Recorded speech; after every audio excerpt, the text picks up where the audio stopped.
A data era 26 de maio do ano de 1979. O protagonista, um navio cargueiro de bandeira grega carregado com 8.070 toneladas de milho a granel. O cenário, uma belíssima praia na cidade de Laguna, no estado de Santa Catarina. No comando do navio, um grego, arrogante e com má vontade. O que pode dar errado, hein? Eu sou Luiz Córdova, esse é o canal Navios e Histórias. E essa é a história do navio Maltesa S.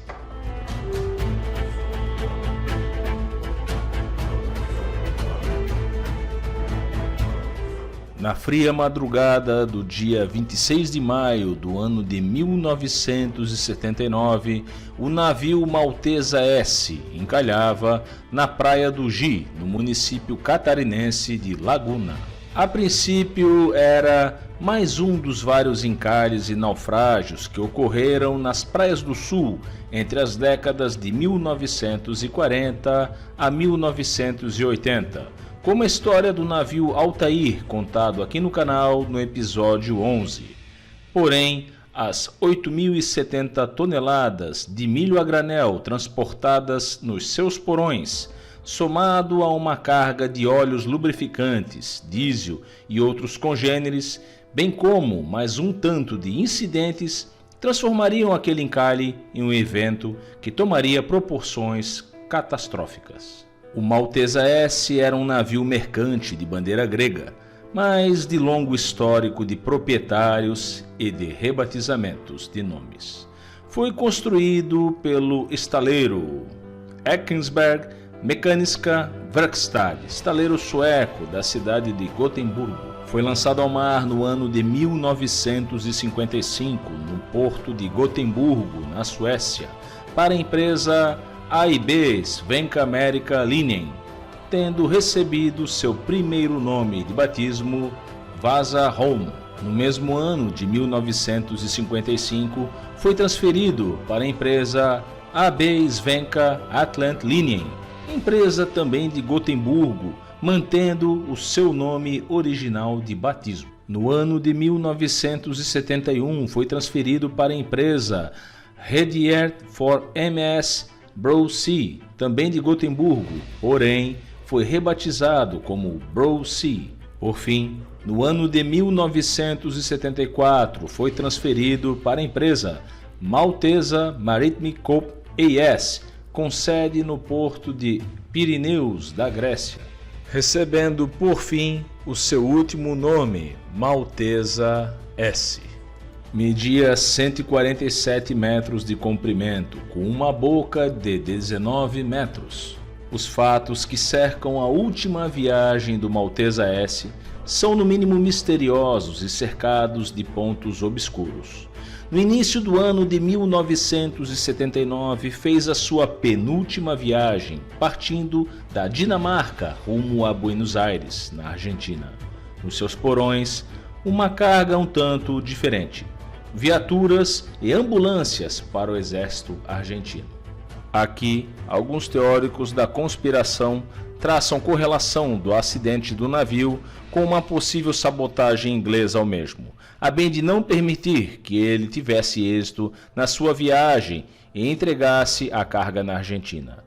Esse fato se baseia em um possível estado de antagonismo que já surgia no ano de 1979 entre a Argentina e a Inglaterra, o que alguns anos após teria como desfecho a Guerra das Malvinas ou Falklands. Depois de descarregar em Buenos Aires a sua carga destinada ao exército argentino, seguiu para o porto de Rosário, também na Argentina, aonde foi carregado com uma carga de 8.077 toneladas de milho a granel, vindo a ocupar 5 dos seus 6 porões disponíveis. Esse carregamento teria como destino o porto de Gênova, na Itália. Só que o navio iria fazer uma parada no porto do Rio de Janeiro para reabastecer a sua guarda e combustível. A sua tripulação era composta por 29 tripulantes de várias nacionalidades, entre elas argentinos, gregos, indianos, colombianos e gambianos.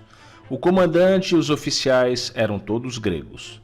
Muitos tripulantes eram famílias, esposas e filhos que acompanhavam seus maridos e pais a bordo do Maltesa S. Os relatos que registram os fatos daquela fatídica noite de 26 de maio de 1979 são, no mínimo, confusos. São registros dos relatos de tripulantes, do pessoal da Marinha do Brasil e do comandante, o qual fez de tudo para dar uma dificultada no trabalho de salvamento do Maltesa S. É importante ainda situar que o ano era 1979, portanto, leis, acordos e tratados vigentes naquela época eram diferentes dos que são hoje em dia. Às 2h30 da madrugada do dia 26 de maio, um tripulante de nome Rafael Tobias Aponte Higuera, colombiano, relatava ao comando do navio que a praça de máquinas apresentava alagamento rápido e com subida de nível muito acentuada. O comandante do navio, o grego Emanuele Carras, após confirmação do relato de alagamento, se reúne com a oficialidade do navio. Verificam a posição da embarcação, a qual indicava estar nas imediações do farol de Santa Marta, na cidade catarinense de Laguna, e decidem, por fim, emitir um sinal, um SOS.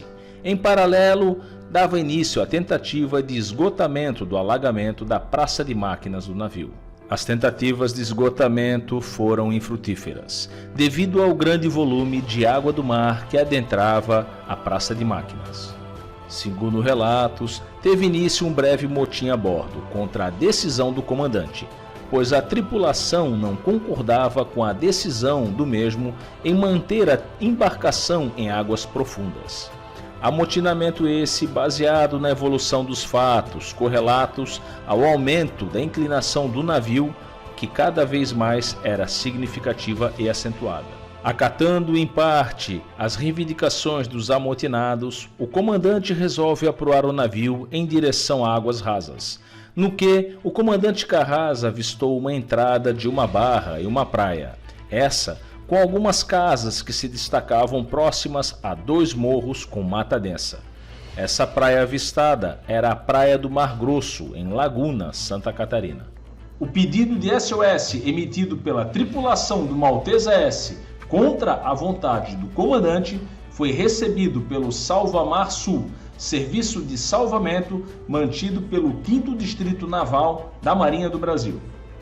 Assim, foi enviado o rebocador de alto mar Tritão, Romeu 21, que naquela ocasião estava atracado no porto de Itajaí, Santa Catarina. Ao alcançar o Maltesa S, o rebocador de alto mar Tritão fundeou aproximadamente 300 metros do navio, tendo constatado que o Maltesa S já se encontrava adernado com aproximadamente 10 graus para bombordo, tendo o ferro de boreste lançado ao mar. Um ponto que chama muito a atenção nesse incidente com o navio Maltesa S é a grande arrogância e má vontade do comandante do navio, o grego Carras, em colaborar com os esforços para tentar salvar o navio. Inclusive, na ordem de acidentado assinado junto ao comando do rebocador de alto mar Tritão, o comandante, logo acima da sua assinatura, acrescenta as palavras em inglês "No kill, no pay", relativo a não pagar pelos serviços que estavam sendo prestados para tentar salvar o navio, se acaso as operações não tivessem sucesso. Após a inspeção do navio por parte do grupo de salvamento do rebocador Tritão, se constatou alagamento com 5 metros de altura da praça de máquinas e perda do gerador de bordo, o que deixou o navio sem energia elétrica. No dia 27 de maio de 1979, um domingo, foram realizadas as primeiras tentativas de salvamento do Maltesa S. Uma inspeção realizada pelo mergulhador de bordo do rebocador Tritão constatou que o problema não era a válvula de fundo do navio, mas sim estava localizado na flange que ligava a válvula ao fundo do casco do navio. O navio foi esgotado e a primeira tentativa de reparo do flange a partir do interior da embarcação foi realizada. Todavia, esta não obteve êxito. A segunda tentativa de reparo da válvula de fundo e seu flange incluía o tamponamento do navio a partir do exterior do casco do mesmo.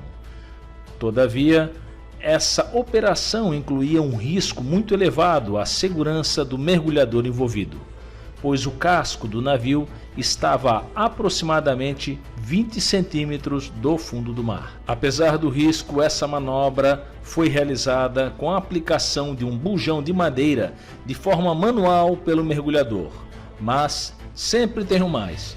O bujão foi arrancado pelo mar.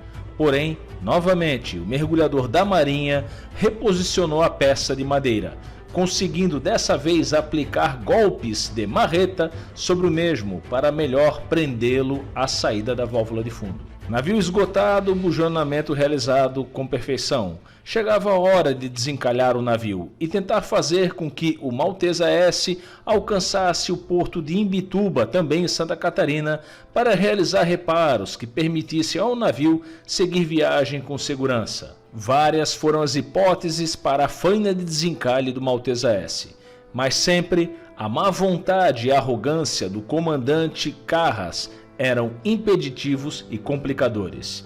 Nesse impasse, o rebocador de alto mar Tritão precisou se deslocar ao porto de Imbituba para reabastecimento.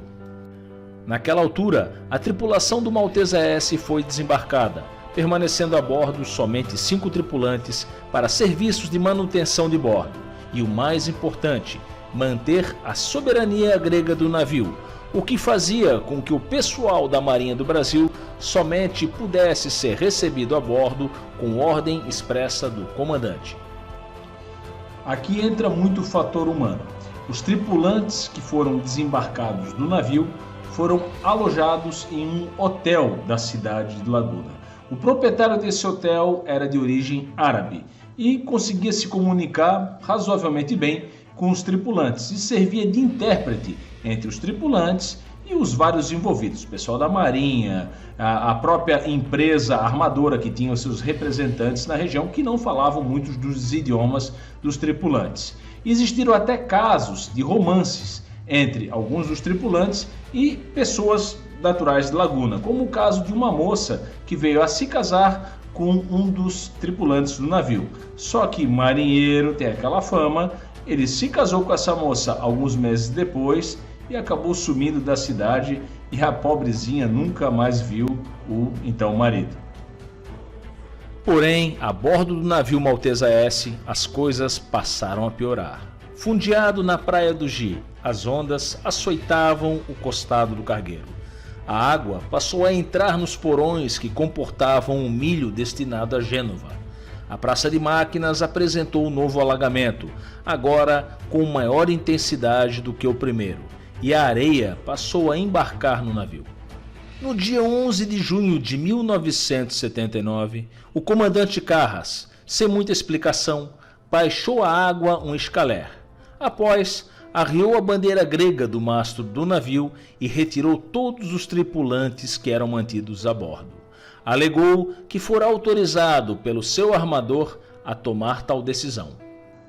O ato de arriar a bandeira nacional e retirar todos os tripulantes de bordo fez com que o navio Maltesa S deixasse de ser uma extensão do solo grego, o que dava liberdade para as autoridades brasileiras atuarem sobre o navio sem a necessidade de permissão do comandante. Assim teve início um processo em forma de corrida contra o tempo, que envolveriam a Justiça Brasileira, órgãos ambientais do estado de Santa Catarina, a Marinha do Brasil e o Itamaraty. Nos porões do navio, milho que começava a fermentar, 8.070 toneladas de milho a granel, que com a entrada da água do mar começou um processo perigoso de fermentação. Ainda existiam combustíveis, óleo diesel e óleos lubrificantes que poderiam causar uma tragédia ambiental àquela belíssima região de Laguna. Assim, a sorte dentro do azar do incidente que causou o encalhe do Maltesa S começava a acabar, e vidas que antes não foram perdidas agora estavam em risco. Mas isso é um assunto para a segunda parte dessa história.